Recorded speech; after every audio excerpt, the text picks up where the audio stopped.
6 अक्टूबर के Gurukul prep daily podcast में आपका स्वागत है।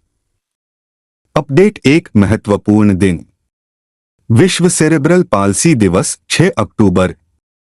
हर साल 6 अक्टूबर को विश्व सेरेब्रल पाल्सी दिवस मनाया जाता है, जिसमें सेरेब्रल पाल्सी (सीपी) से पीड़ित व्यक्तियों, उनके परिवारों और वकालत करने वाले संगठनों को एक साथ लाकर समान अधिकार, पहुंच और अवसरों की वकालत करना है जो अन्य सभी के लिए उपलब्ध हैं।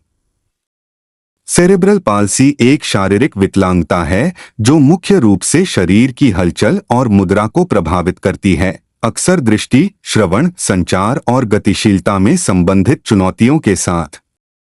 इसके प्रभाव व्यापक रूप से भिन्न हो सकते हैं, एक हाथ में हल्की कमजोरी से लेकर स्वैच्छिक गति की लगभग पूर्ण कमी तक। 2024 में विश्व सीपी दिवस के लिए वैश्विक अभियान की थीम यूनिकली सीपी है। अपडेट 2, समझौता। रिलायंस समूह ने अक्षय ऊर्जा पर भूटान के साथ सहयोग किया।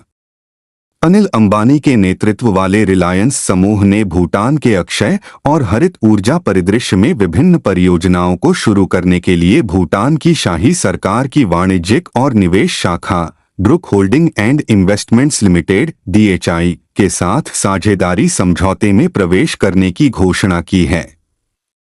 रिलायंस समूह ने एक बयान में कहा, रिलायंस समूह और ड्रक होल्डिंग के बीच साझेदारी हरित ऊर्जा उत्पादन, विशेष रूप से सौर और जल विद्युत पहलों पर ध्यान केंद्रित करेगी, साथ ही नवीन हरित प्रौद्योगिकियों की खोज भी करेगी। अपडेट 3, रक्षा। शहीद नायकों के सम्मान में वालोंग दिवस का आयोजन करेगी सेना। भारतीय सेना 1962 के भारत चीन युद्ध में वालों की लड़ाई के दौरान बहादुरी से लड़ने वाले सैनिकों के अदम्य साहस और बलिदान को श्रद्धांजलि देते हुए भव्य कार्यक्रमों की एक श्रृंखला के साथ 62वें वालोंग दिवस को मनाने के लिए तैयार है। समारोह 17 अक्टूबर 2024 को वालोंग युद्ध स्मारक में एक उद्घाटन समारोह और पुष्पांजलि के साथ शुरू होने वाला है, जो उन बहादुर दिलों की याद का स्थान है जिन्होंने हमारी मातृभूमि की रक्षा में अपना जीवन लगा दिया। एक रक्षा प्रवक्ता ने कहा कि 62वां वालोंग दिवस न केवल अतीत को श्रद्धांजलि होगी, बल्कि भारतीय सेना की वीरता का एक जीवंत उत्सव होगा। अपडेट 4, अर्थव्यवस्था। भारत इलेक्ट्रॉनिक्स और इजराइल एरोस्पेस इंडस्ट्रीज ने संयुक्त उद्यम बनाया। नवरत्न रक्षा PSU Bharat electronics limited (BEL) और इजराइल की प्रमुख एरोस्पेस और रक्षा company Israel aerospace industries (IAI) ने एक संयुक्त उद्यम कंपनी JVC की स्थापना की घोषणा की है, जिसे BEL IAI एरोसिस्टम्स प्राइवेट लिमिटेड के नाम से स्थापित किया गया है। BEL ने एक बयान में कहा कि भारत के रक्षा बलों की मध्यम दूरी की सतह से हवा में मार करने वाली मिसाइल MRSAM प्रणाली को दीर्घकालिक उत्पाद सहयोग देने के लिए JVC का दिल्ली में पंजीकृत कार्यालय होने के कारण यह एकल संपर्क बिंदु (SPOC) होगा। अपडेट 5, राष्ट्रीय। केंद्रीय मंत्रिमंडल ने रेलवे कर्मचारियों को 78 दिन के बोनस को मंजूरी दी। प्रधानमंत्री नरेंद्र मोदी की अध्यक्षता में केंद्रीय मंत्रिमंडल ने 11.72 लाख से अधिक रेलवे कर्मचारियों को 78 दिनों के लिए उत्पादकता से जुड़ा बोनस (PLB) देने को मंजूरी दे दी है। बोनस की कुल राशि 2028 57 करोड़ रुपए है और इससे track maintainer, loco pilot, train manager, guard, station master, supervisor, technician helper, pointsman, मंत्रालयिक कर्मचारी और ग्रुप C के अन्य कर्मचारियों सहित कई गैर राजपत्रित रेलवे कर्मचारियों को लाभ होगा। इस बोनस को वर्ष 2023 से 24 के दौरान रेलवे कर्मचारियों के उत्कृष्ट प्रदर्शन के पुरस्कार के रूप में देखा जा रहा है। अपडेट 6, निधन। आकाशवाणी के पूर्व समाचार एंकर एम रामचंद्रन का निधन। ऑल इंडिया रेडियो या आकाशवाणी के पूर्व समाचार एंकर एम रामचंद्रन का 5 अक्टूबर को निधन हो गया। वह 89 वर्ष के थे। रामचंद्रन को न्यूज रीडिंग में एक नई शैली लाने का श्रेय दिया जाता है। समाचार बुलेटिनों के अलावा उन्होंने दुनिया भर के जिज्ञासु व्यक्तियों, स्थानों और घटनाओं पर एक विशेष बुलेटिन भी प्रस्तुत किया।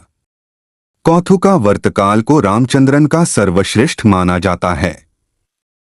वह 1980 और 90 के दशक के दौरान सबसे लोकप्रिय आवाजों में से एक थे। रामचंद्रन ने अपने रेडियो करियर की शुरुआत ऑल इंडिया रेडियो की दिल्ली इकाई से की थी।